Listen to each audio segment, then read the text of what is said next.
જીવન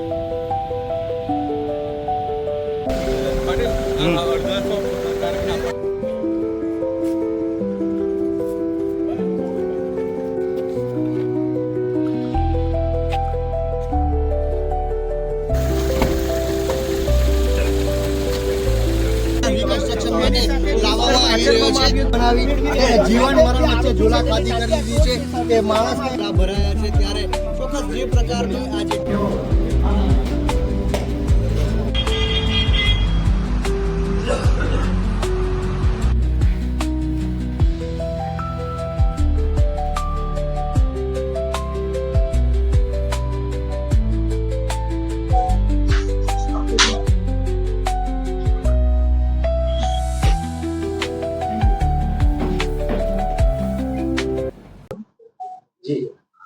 સોળ બાર 2024 જયારે આ ઝઘડિયા જીઆઈડીસીમાં ગુનો બન્યો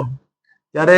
આપણા પોલીસ અધિક્ષક એસપી સાહેબશ્રીએ જાહેરાત કરેલી કે આ કેસમાં સ્પેશિયલ ટીમનું ગઠન કરવામાં આવશે. ત્યારે જ મને આ કેસના ગુનાની ગંભીરતા મને ધ્યાનમાં આવેલી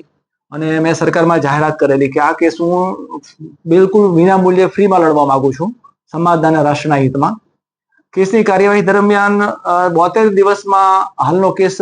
ચાર્જશીટ ફાઇલ થયા પછી ચલાવીને પૂરો કરવામાં આવ્યો છે. આ કેસમાં સરકારી વકીલ તરીકે અને સ્પેશિયલ પબ્લિક પ્રોસિક્યુટર તરીકે મારી નિમણૂક થયા બાદ એક પણ રૂપિયાની ફીસ મેં લીધેલી નથી અને લગભગ સરકારે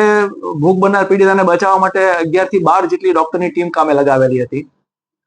ટ્રાયલ દરમિયાન પોલીસની કામગીરી પણ ઉત્તમ પ્રકારની રહી છે. સમય દરમિયાન બધા જ સાક્ષીઓને ટાઈમસર હાજર રાખવા, એ લોકોને તૈયાર કરીને લાવવા અને બહુ ઉત્તમ કામગીરી પોલીસ એજન્સી મારફતે બજાવવામાં આવેલી છે. પીએમ કરનાર ડોક્ટરે જુબાનીમાં એ હકીકત જણાવેલી કે ટોટલ 30 ઈજાઓ ભોગ બનનારના પીડિતાના શરીર પર જોવા મળેલી અને એમની જુબાનીમાં એવો પણ પુરાવો રેકોર્ડ પર આવેલો હતો કે પ્રાઇવેટ પાર્ટ ઉપર પણ બ્રુટલ રીતે સળિયો મારવામાં આવેલો હતો અને આ ઈજાઓ બળાત્કાર દરમિયાન કે પહેલા અને કર્યા પછી કરવામાં આવેલી હતી અને ખૂબ જ ગંભીર બાબત હતી. ને આ કેસમાં રેરેસ્ટ ઓફ ધ રેર કેસની કેટેગરીમાં લાવવા માટે દિલ્હીના નિર્ભયા કાંડના ચુકાદાને પણ ટાંકવામાં આવેલો સરકાર તરફે અને એવી પણ દલીલો કરવામાં આવી કે આરોપીનો ગુનો ભલે ગુનાહિત ઇતિહાસ નથી કે કઠોર ગુનેગાર નથી પણ એને જે રીતે ગુનાને અંજામ આપ્યો છે તે જોતા અમાનવી કૃત્ય છે એટલે રેરેસ્ટ ઓફ ધ રેર કેસની કેટેગરીમાં લેવા માટે દલીલ કરવામાં આવી અને કોર્ટે માન્ય રાખી અને ચુકાદામાં એવું વર્ડિક કર્યું છે કે તેનો જીવ ન જાય ત્યાં સુધી એને ફાંસીના માંચડે લટકાવી રાખવું.